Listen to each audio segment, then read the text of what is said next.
Hello everyone, study with us में आपका एक बार फिर से स्वागत है। और आज हम इस वीडियो में जो है डिस्कस करेंगे 12th क्लास के ज्योग्राफी का क्वेश्चन पेपर।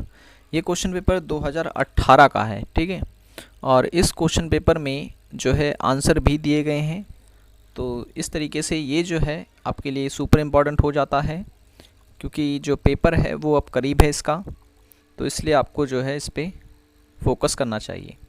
अगर आप हमारी पहले की वीडियोस को नहीं देखे हैं तो ज़रूर देख लें, लिंक जो है डिस्क्रिप्शन में मैंने दे दी है। लगभग हर चैप्टर पर 12th क्लास की ज्योग्राफी के हर चैप्टर पर आपको वीडियो वहाँ पर मिल जाएगी, ठीक है। तो अभी जो है इसका रिवीजन एक तरीके से हम कर रहे हैं, तो 2018 का क्वेश्चन पेपर है ये। तो चलिए शुरू करते हैं। पहला क्वेश्चन जो पूछा गया था 2018 में वो ये कि विश्व में प्रतिकूल लिंग अनुपात के 2 कारण बताइए, ठीक है। लिंग अनुपात क्या होता है? लिंग अनुपात मतलब स्त्री और पुरुष के बीच का जो अनुपात होता है उसे हम लिंग अनुपात कहते हैं। कैसे मापा जाता है इसे? इसे नापा जाता है प्रति 1000 पुरुषों में महिलाओं की संख्या, ठीक है। यानी कि एक तरफ अगर हम 1000 पुरुष को खड़ा कर देते हैं तो दूसरी तरफ जो महिलाएं हैं उनकी संख्या कितनी होती है, ये जो होता है लिंग अनुपात कहलाता है, ठीक है। भारत में सबसे अधिक जो लिंग अनुपात है वो है केरल राज्य में, ठीक है, जहाँ पर जो महिलाओं की संख्या है वो पुरुषों से अधिक है थोड़ी, ठीक है। तो हम कह सकते हैं कि वहाँ का जो लिंग अनुपात है वो सही है।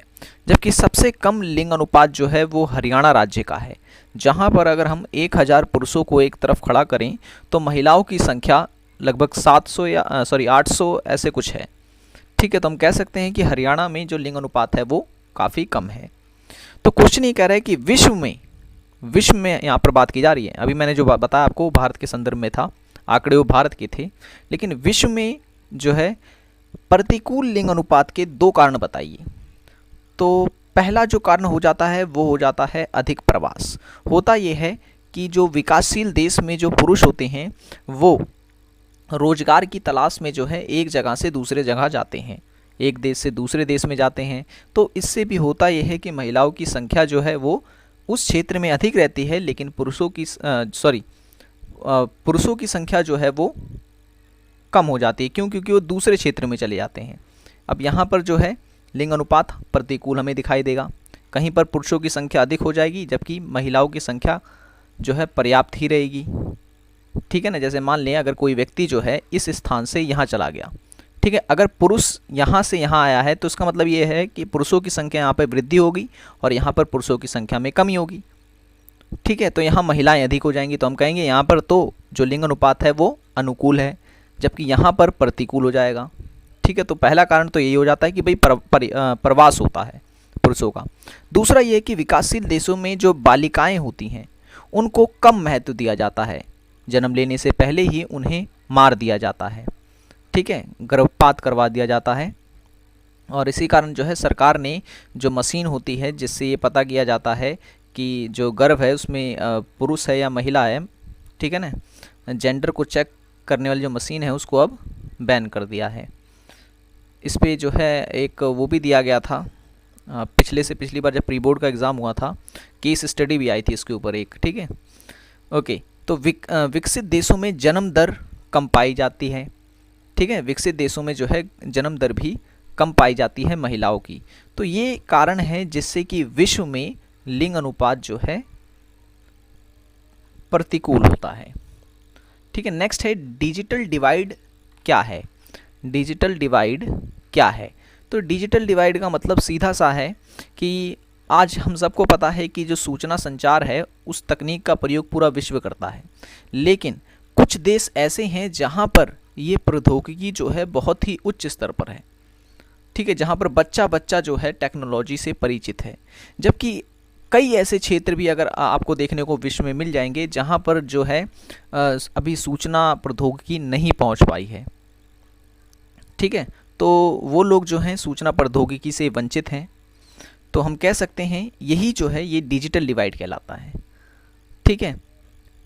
क्योंकि वर्तमान में जो कुछ भी होता है, तब चाहे एक व्यक्ति अगर दूसरे व्यक्ति को संदेश भेज रहा है तो ये सब जो होता है ये डिजिटल तरीके से होता है, लेकिन विश्व स्तर पर कई देश इसमें काफ़ी आगे हैं। इस सूचना तकनीक में, और जबकि कई देश जो हैं इसमें काफ़ी पीछे हैं। तो हम ये कहते हैं कि ये एक प्रकार का डिजिटल डिवाइड है। ठीक है, और याद रखें आप इसकी डेफिनेशन जो है ना आपको अलग अलग जगह पर अलग अलग मिलेगी। आप एनसीईआरटी पढ़ेंगे तब आपका जो है कॉन्सेप्ट अच्छे से क्लियर होगा। ठीक है, अब देखें इसमें जो डेफिनेशन दी गई है वो थोड़ी सी उलझाने वाली है। ठीक है, नेक्स्ट है प्रशासनिक नगर किसे कहते हैं? भारत के एक उदाहरण दे के समझाइए। तो प्रशासनिक नगर हमें पता है कि देश की जो राजधानी होती है वो प्रशासनिक नगर होता है। ठीक है, और प्रशासनिक नगर हम उन नगरों को भी कहते हैं जहाँ पर प्रशासनिक कार्य किए जाते हैं। जैसे कि भारत का एक प्रशासनिक नगर है नई दिल्ली।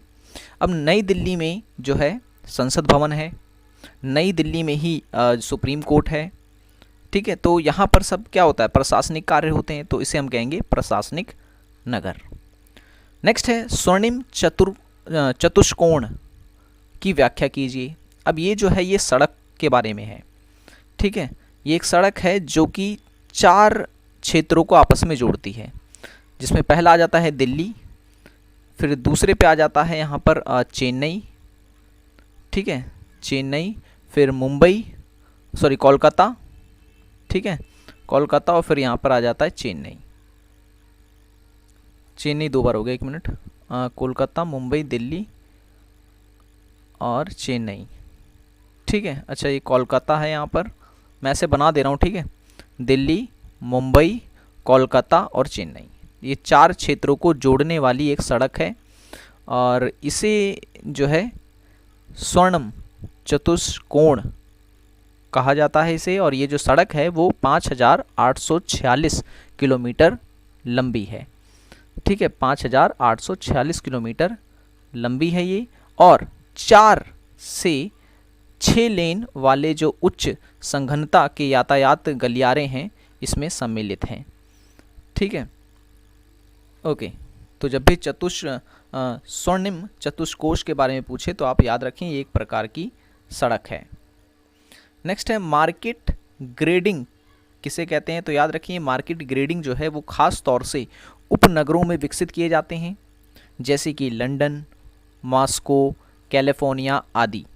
ठीक है, और ये जो हैं गहन श्रम, सिंचाई और उर्वरक सुलभ वाले क्षेत्रों में जो हैं होते हैं, और यह मांग क्षेत्रों के समीप ही विकसित किए जाते हैं। ठीक है, जहाँ पर जो है इनकी मांग नहीं होती है वहाँ पर ये नहीं लगाए जाते हैं।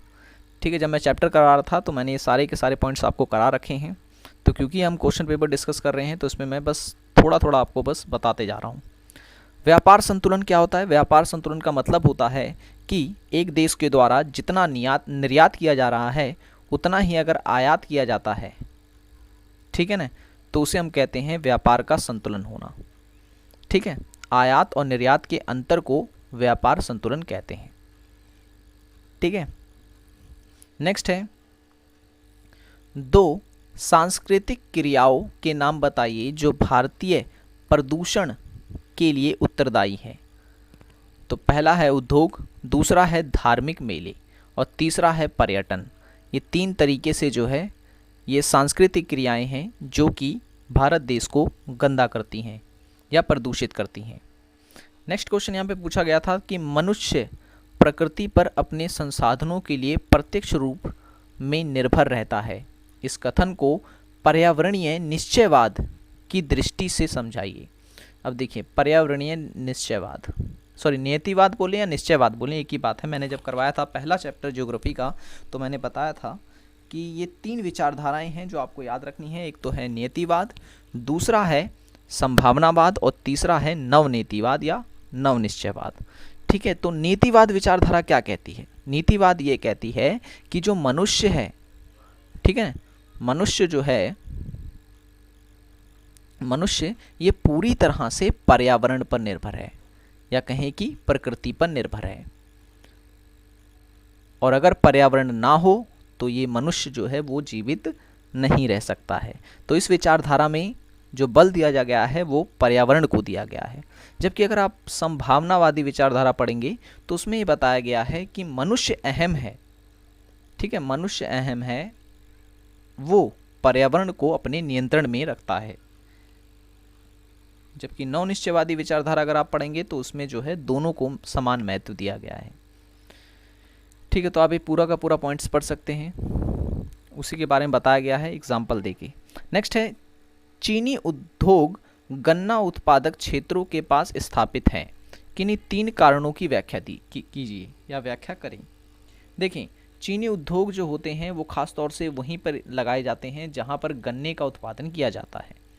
ठीक है, क्यों ऐसा होता है? क्योंकि पहला कारण इसका यह है कि चीनी बनाने के लिए गन्ना ही एक प्रमुख कच्चा माल होता है। ठीक है ना, चीनी जो है वो गन्ने से ही बनाई जाती है, इसलिए जहाँ पर गन्ने का उत्पादन होता है वहीं पर जो है चीनी की मिलें स्थापित की जाती हैं, क्योंकि गन्ना जो है कच्चे माल के रूप में इस्तेमाल होता है। दूसरा, गन्ना शीघ्र सूख जाता है। ठीक है, इसका भंडारण नहीं किया जा सकता, इसलिए जो चीनी मिलें होती हैं वो एकदम करीब में लगाई जाती हैं गन्ने के उत्पादन वाली जगह के, ताकि तुरंत फसल की कटाई करने के बाद उन्हें जो है उद्योग में या कहीं की फैक्ट्रियों में पहुंचाया जा सके। नेक्स्ट है, गन्ने की ढुलाई पर अधिक व्यय होता है, क्योंकि देखिए गन्ना जो होता है वो काफ़ी वजनदार होता है, तो उसको एक स्थान से दूसरे स्थान तक ले जाने में खर्चा ज़्यादा आता है। तो जो कंपनियां होती हैं वो ऐसी जगह पर लगाई जाती हैं जहां पर जो है जो किसान है वो अपने गन्ने को जल्दी से जो है फैक्ट्रियों तक पहुंचा सके। नेक्स्ट है, गन्ना भारी कच्चा माल होता है, 100 टन गन्ने से 12 टन चीनी निकलती है। ठीक है, 100 टन गन्ने से 12 टन चीनी निकलती है, इसलिए गन्ने के खेत के समीप ही चीनी मिल स्थापित होनी चाहिए। गन्ने की कटाई और पिराई साथ साथ होती है, इसलिए मिलें गन्ने के खेत के पास होनी चाहिए। ठीक है, तो आपको ये पॉइंट क्लियर हो गया होगा कि क्यों जो है चीनी उद्योग गन्ना उत्पादन क्षेत्र के पास होनी चाहिए। अब नेक्स्ट यहाँ पे दे रखा है कि विकासशील देशों में नगरीय बस्तियों से संबंधित समस्याएं बताइए। अब जो विकासशील देश होते हैं यहाँ पर जो है नगरीय बस्तियों की बहुत सी समस्याएं होती हैं। पहला, बेरोजगारी। दूसरा है मालिन बस्तियों में वृद्धि, यानी कि जो गंदगी होती है, जो प्रदूषण होता है वो ज़्यादा हो जाता है। नेक्स्ट है नगरीय फैलाव जो है ज़्यादा होता है, यहाँ पर चारों ओर जो है लोग घर बना के रहने लग जाते हैं। नेक्स्ट है यातायात की समस्या भी होती है यहाँ पर। ठीक है ना। नेक्स्ट है प्रदूषण, और नेक्स्ट है अन्य समस्याएं। अन्य समस्याओं में आ जाता है जल प्रदूषण, सीवर प्रणाली, शिक्षा, स्वास्थ्य सुविधा, बिजली, अनेक समस्याएं, ये सारी की सारी आ जाती हैं कहाँ पर? नगरीय बस्तियों में। ठीक है, अब ये देखिए मानचित्र दे रखा है, ये आ गया यहाँ पर केस स्टडी। धारावी एशिया की विशालतम गंदी बस्ती है, इसको आपको पढ़ना है और फिर आपको जो है क्वेश्चन के आंसर देने होते हैं। ठीक है, तो ये जरूर आएगा आप में एक। तो नेक्स्ट है जनसंख्या घनत्व को परिभाषित कीजिए। ठीक है, जनसंख्या घनत्व को परिभाषित कीजिए। हमें पता है जनसंख्या घनत्व का मतलब ये होता है कि कुल जनसंख्या बटे में कुल क्षेत्रफल, इससे डिवाइड करने पे जो निकलता है उसे हम जनसंख्या घनत्व कहते हैं। जैसे कि अगर मैं आपसे कहूँ कि किसी क्षेत्र की जनसंख्या जो है वो 500 है और वहाँ पर कुल जो क्षेत्रफल है वो है 10 किलोमीटर। ठीक है, कितना है? 10 किलोमीटर। तो इसको जब आप भाग कर देंगे तो आपका जो आएगा वो होता है आपका जनसंख्या घनत्व। ठीक है ना। तो प्रति किलोमीटर पर कितनी जनसंख्या रह रही है? 50 जनसंख्या रह रही है। तो बस डेफिनेशन भी यहीं से बन जाती है कि जनसंख्या घनत्व का मतलब क्या होता है? जनसंख्या घनत्व का मतलब होता है कुल जनसंख्या जनसंख्या घनत्व का मतलब ये होता है कि प्रति वर्ग किलोमीटर में रहने वाले लोगों की जो संख्या होती है उसे हम जनसंख्या घनत्व कहते हैं। कैसे मापते हैं इसे? कुल जनसंख्या बटे में कुल क्षेत्रफल। नेक्स्ट यहाँ पर है कि जनसंख्या घनत्व को प्रभावित करने वाले 4 भौगोलिक कारक बताओ। ठीक है, चैप्टर में मैंने आपको भौगोलिक कारक भी बताया था, राजनीतिक कारक भी बताए थे और जो है धार्मिक कारक भी बताए थे। तो इसमें क्वेश्चन में पूछ रहा है कि भौगोलिक कारक बताओ। तो पहला है उच्चवच। ठीक है ना, उच्चवच यानी कि पर्वतीय, पहाड़, ऊबड़ खाबड़ प्रदेशों में लोग जो है वो कम रहते हैं। ठीक है, तो ये चीज़ आपको याद रखना है। जबकि जो मैदानी क्षेत्र होते हैं जहाँ की भूमि उपजाऊ होती है वहाँ पर लोग जो है ज़्यादा रहना पसंद करते हैं। नेक्स्ट है जलवायु। लोग ऐसी जलवायु चाहते हैं जहाँ जो ठंड और गर्म दोनों ही हो। ठीक है ना, लोग ऐसे जगह पर रहना बिल्कुल पसंद नहीं करते हैं जहाँ पर गर्मी ज़्यादा पड़ रही हो या फिर सर्दी ज़्यादा पड़ रही हो। नेक्स्ट है मृदा। मृदा का मतलब मिट्टी, ठीक है। लोग ऐसी जगह भी बसना पसंद करते हैं जहाँ की जो मृदा हो वो उपजाऊ हो, ताकि वो लोग खेती वगैरह कर सके, ठीक है। नेक्स्ट है खनिज संपत्ति। खनिज संपत्ति का मतलब ये हो गया कि जहाँ पर खनिज वगैरह होंगे वहाँ पर फैक्ट्रियाँ होंगी, और फैक्ट्रियाँ जहाँ पे होंगी वहाँ पर जो है रोज़गार उन्हें मिलेगा। तो हम कह सकते हैं कि ये सारे कारण हैं जो कि जनसंख्या घनत्व को प्रभावित करते हैं, ठीक है। नेक्स्ट है व्यापार के लिए पतन किस प्रकार सहायक होते हैं, ठीक है ना, किस प्रकार सहायक होते हैं। तो पतन हमें पता है, पतन का मतलब इंग्लिश में जिसे हम कहते हैं पोर्ट, ठीक है। अगर वायु पतन की बात करें तो एयरपोर्ट, जल पतन की बात करें तो वाटर पोर्ट, ठीक है ना। तो पतन शब्द से कंफ्यूज ना हो, इसका मतलब होता है पोर्ट, और उनका वर्गीकरण भी हमें बताना है उनकी स्थिति के आधार पर।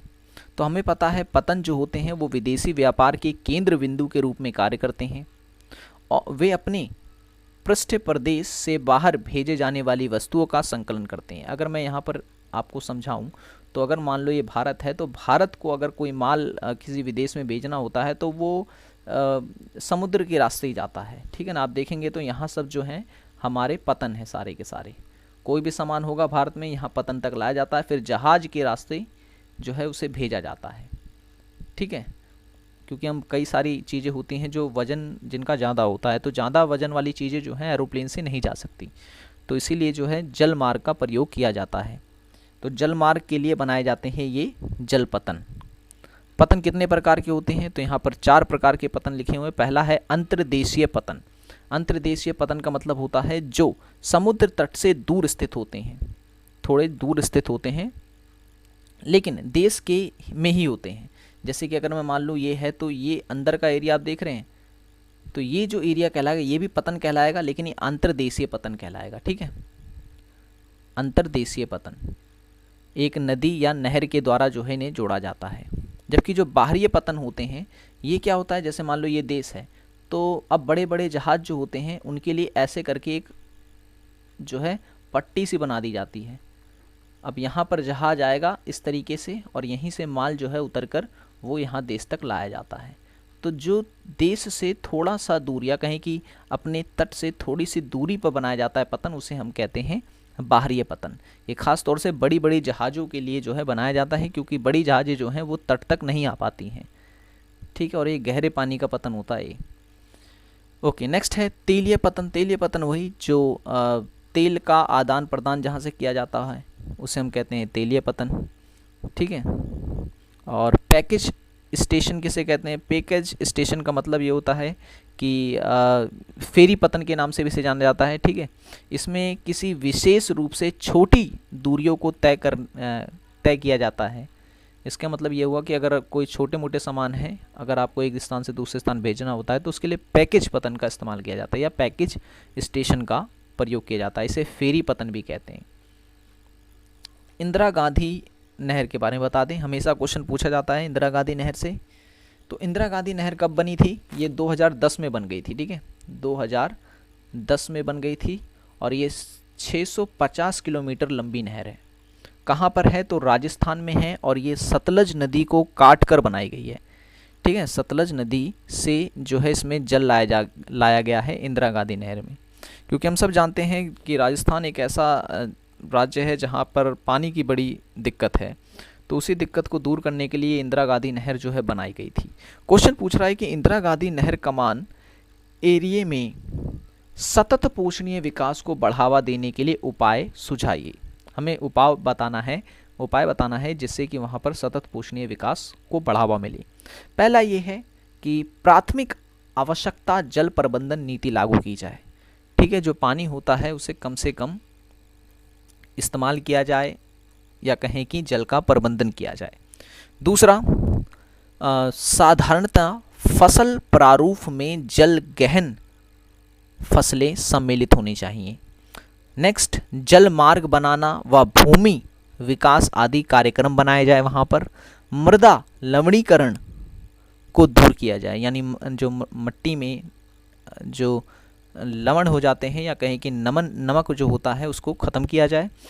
और नेक्स्ट है कि पर्यावरण विकास वनारोपण, वृक्षपट्टी या चारागाह विकास के द्वारा भी हम जो है वहाँ पर सतत पोषणीय विकास को बढ़ावा दे सकते हैं। नेक्स्ट है सामाजिक टिकाऊपन प्रदेश में ये तभी संभव है जब आर्थिक रूप से पिछड़े लोगों को पर्याप्त वित्तीय सहायता दी जाए, ठीक है ना, जिससे कि वो लोग कृषि कर सकें। अगर ये रास्ते अपनाए जाते हैं तो इंदिरा गांधी नहर से सतत पोषणीय विकास संभव है। नेक्स्ट है अंतर्राष्ट्रीय व्यापार के किन्हीं 5 आधारों का वर्णन कीजिए। ठीक है, तो पहला है राष्ट्रीय संसाधनों में भिन्नता, दूसरा है जनसंख्या कारक, तीसरा है आर्थिक विकास की अवस्था, विदेशी निवेश की सीमा, ठीक है, पांचवा है परिवहन। ये सारे पॉइंट्स बता चुका हूं मैं, आप चाहें तो इन्हें पढ़ सकते हैं। पेट्रोल को तरल सोना क्यों कहते हैं या क्यों कहा जाता है? सिंपल सा क्वेश्चन है कि पेट्रोल को तरल सोना जो है इसलिए कहा जाता है क्योंकि पेट्रोल यातायात के साधनों में प्रयोग किया जाता है और पेट्रोल के कई अन्य पदार्थ बनते हैं जैसे कि डीजल, वायुयान ईंधन, ठीक है ना, वायुयान ईंधन और अन्य रासायनिक पदार्थ। ठीक है, आपको जैसे पता होगा कि अगर किसी भी क्षेत्र में जो है पेट्रोल मिलने की जानकारी मिलती है तो सबसे पहले जब खोदा जाता है तो उससे एलपीजी निकाली जाती है। ठीक है, एलपीजी, ठीक है, लिक्विड पेट्रोलियम गैस, जिससे कि जो सिलेंडर वगैरह होते हैं जो किचन में हम लोग यूज़ करते हैं वो गैस जो है वो यहीं से मिलती है। ठीक है, तो जब ये एलपीजी निकाल ली जाती है तो नीचे जो बचता है वो पेट्रोल होता है। वो एकदम शुद्ध पेट्रोल नहीं होता, उससे जो कचड़ा सा होता है उसे ले जाया जाता है, उसे फिर साफ़ किया जाता है। ठीक है, साफ़ करने के बाद जो कचरा निकलता है उसी से जो है तारकोल बनता है। तारकोल से फिर जो वैसलीन वगैरह आप इस्तेमाल करते हैं वो सब चीज़ें उसी से बनती हैं। फिर उसके बाद जो है डीजल बनता है, फिर डीजल के बाद जो बचा हुआ रहता है फिर उसको और अच्छे साफ़ करते तो उसी से मट्टी तेल निकलता है और फिर जब और उसे साफ़ किया जाता है तब जाके पेट्रोल बनता है। तो आप देख सकते हैं कितनी सारी चीज़ें जो है पेट्रोल से ही बनाई जाती हैं। तो इन सब कारणों से जो है पेट्रोल को तरल सोना कहा जाता है। और भारत में अगर तेलीय क्षेत्र की बात करूं, कहाँ कहाँ तेल निकलता है, तो असम में डिगबोई, सुरमा घाटी, नाहरकटिया और मोरान आदि क्षेत्रों में जो है तेल निकाला जाता है। और गुजरात में अंकलेश्वर और कलोल, महसाना आदि क्षेत्रों में भी तेल निकाला जाता है। ठीक है, तो नेक्स्ट जो है वो है कि भारतीय कृषि की वर्तमान में प्रमुख समस्याएं क्या क्या हैं। ठीक है, क्या क्या समस्याएं हैं वर्तमान में। तो यहाँ देखिए पर्यावरणीय कारण के रूप में दे रखा है, पर्यावरणीय कारण, आर्थिक कारक, ठीक है ना, संस्थागत कारक, प्रौद्योगिक कारक, आप इसे सीधा भी लिख सकते हैं। पहली जो समस्या है भारतीय कृषि की वो है मानसून का अनिश्चित। कभी कभी जो होता है कि मानसून सही समय पे आ जाता है, लेकिन कभी कभी ऐसा होता है कि मानसून सही समय पे नहीं आ पाता, जिससे कि किसानों की जो फसलें हैं वो ख़राब हो जाती हैं। तो पहला पर्यावरणीय कारण में आप ये डाल सकते हैं। दूसरा आ जाता है कृषि में निवेश और अधिक उपज देने वाले बीज। हमारे यहाँ पर जो पर्याप्त बीजों की जो सुविधा है वो भी नहीं है। ठीक है, उर्वरक हमारे पास उचित नहीं है, ये भी एक समस्या है। ठीक है, नेक्स्ट है संस्थागत कारण। संस्थागत कारण का में आ जाएगा आपका जनसंख्या का दबाव, जगह कम है, खेती करने वाले अधिक हैं।